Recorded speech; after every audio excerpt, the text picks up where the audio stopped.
I was paid $500 to make Hydroid good a few months ago as a joke, and now DE went and made him really good. With Abyss of Dagoth, they gave him a massive rework that has elevated him from the depths of absolute garbage to, again, really good. So let's talk about it and go over the builds I have for you guys today.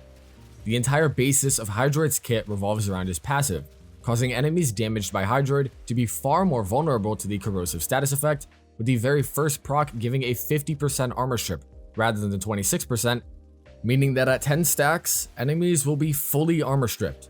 This corrosive can be applied from anything, weapons, 3 of his 4 abilities, etc., leading to some potentially disgusting combinations with frames like Saren. Tempest Barrage was adjusted in a few ways. The charge mechanic was completely removed, defaulting to the max charge on cast now, and it no longer flings enemies around when hitting them, just staggering, and had its base damage changed from impact to corrosive, making it now a quite effective tool at mass area armor stripping.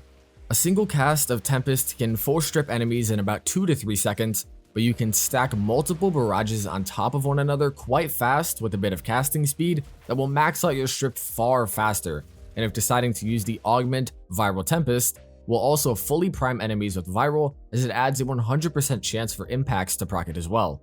Tidal Surge also saw some massive changes, with it no longer launching enemies contained within its wave upon dissipation, instead depositing them at the wave's endpoint, and it became easier to control.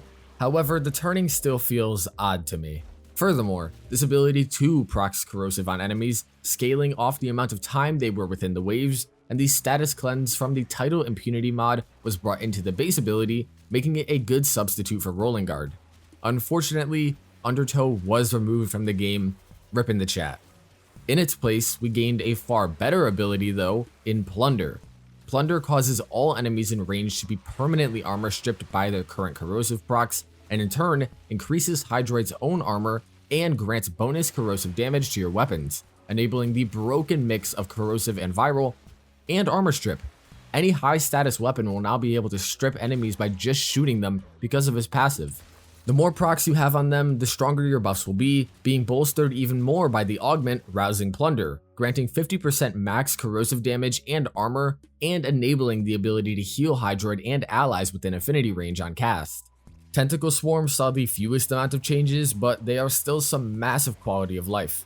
It no longer flings enemies around when grasped, again, rip the trolling. Held enemies are instead completely stationary, making them far easier to target, while proccing a single stack of corrosive per second on each enemy. That consists of everything I think you need to know about the rework, but obviously we still need to talk about the builds, and there are a couple, so let's get into it. Our first build takes advantage of both Hydroid's inclination towards health tanking and weapon-oriented armor stripping. As I said before, beam weapons with high status chances are incredibly strong when considering his passive, as they consume 0.5 ammo per tick of damage, essentially giving 2 shots for 1. Akikor is particularly good for this, as it can achieve over 100% status chance, and its unique multi-beam function allows us to hit 5 enemies at once. For the same reasons Latron was so powerful with its armor strip evolution, Hydroid gives to every weapon in the game. Combine this with casts of Tempest Barrage and... yeah. Good shit, DE. For Hydroid himself, we're using Gloom. Call it boring, but it plays exactly into what his kit needs.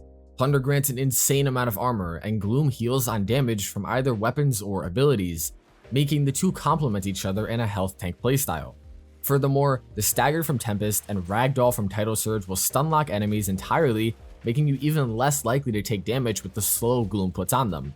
Combine all that with Plunder's Augment, which heals on cast and gives even more armor, and you're practically invincible. The build is pretty well rounded. Hydroid can't go negative with any of his stats for a multitude of reasons, but none of his abilities require stupid high values, so it works out. Adaptation makes health tanking even easier when paired with Arcane Blessing, giving us a large pool to do so with, and with such low efficiency and duration, and I promise you, it's hard to do any better, Arcane Energize is sorely recommended, as Zenorek won't work with Gloom toggled. In actual gameplay, Gloom Slow makes enemies kind of not do anything, as you armor strip them all before vaporizing them. It's without a doubt a fun build, but definitely on the less inventive side. Something surely more inventive but lesser known is Sickening Pulse. Sickening Pulse will take any statuses in range and add to their stacks, in our case, taking both the viral and corrosive from Tempest Barrage to max instantly. This causes them to be armor stripped immediately, and after that, feel free to use any weapon you'd like. The gameplay loop for this build is probably my favorite of what I have tested so far. Cast Tempest on a group into an immediate cast of Sickening to max out viral and corrosive, to occasional Plunder casts to both refill our health, as yup, we're health tanking again, and to refresh our buff since it only lasts around 20 seconds. In reality, this build isn't as easy as Gloom, nor does it give anything he can't do already, but it does make him feel like a true pirate caster, at least when I play him. Higher range for both Pulse and Tempest, and decent strength mainly for Plunder's armor increase, efficiency at 130 because it is the definition of a caster build, and the same arcanes as before. I'm sure there's quite a lot that can be done with Hydroid, purely thinking about the weapon armor strip and things like Phantasma, which can do that, and the possibilities just seem endless. Tenet Ferox for AoE armor strip pulsing, Scourge is a good primer, it's all really cool and I cannot wait to see what people and myself come up with. A few of the helmet options I have looked at so far are Thermal Sunder, yet I found the armor strip to not be fast enough for the rapid burst casting Sunder requires, and it just got nerfed, so we're gonna have to see how that affected it overall.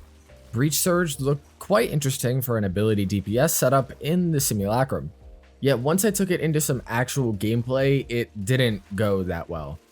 Some melee focused builds with Kalervo's Wrathful Advance and Tidal Surge's grouping with Tempest status procs for Condition Overload can make him a pretty nasty melee frame, might want to check that one out, but there's also the entire fact that Hydroid can be used as a good loot frame now. The augment for his fourth ability so that it does give enemies extra loot drop chance on kill is not too terrible because of the changes made to Tentacle Swarm of course, so some builds with Orgaze and stuff like that, definitely gonna have to check it out. I typically don't make these videos in just one day, leading to only 2 builds in this video, but regardless, I wanted to get some information on the rework out to you guys in a timely manner, and hope I have done so. Both Gloom and Pulse are quite strong, with the latter being genuinely really fun. Thank you so much for watching, your support really means it all to me. Thank you. Many more of those to all of my supporters on Patreon and YouTube. If you would like to check them out, links are in the description where you'll find you get all my videos a whole day before everyone else, and your name up on screen with these cool people. Thank you to Wally, Lyric, Sage, Scotty Knows, Intellectual, 3000, Airdis, and everyone else on screen of course. I hope this video was informative and helpful, and I will see all of you guys very soon. Peace!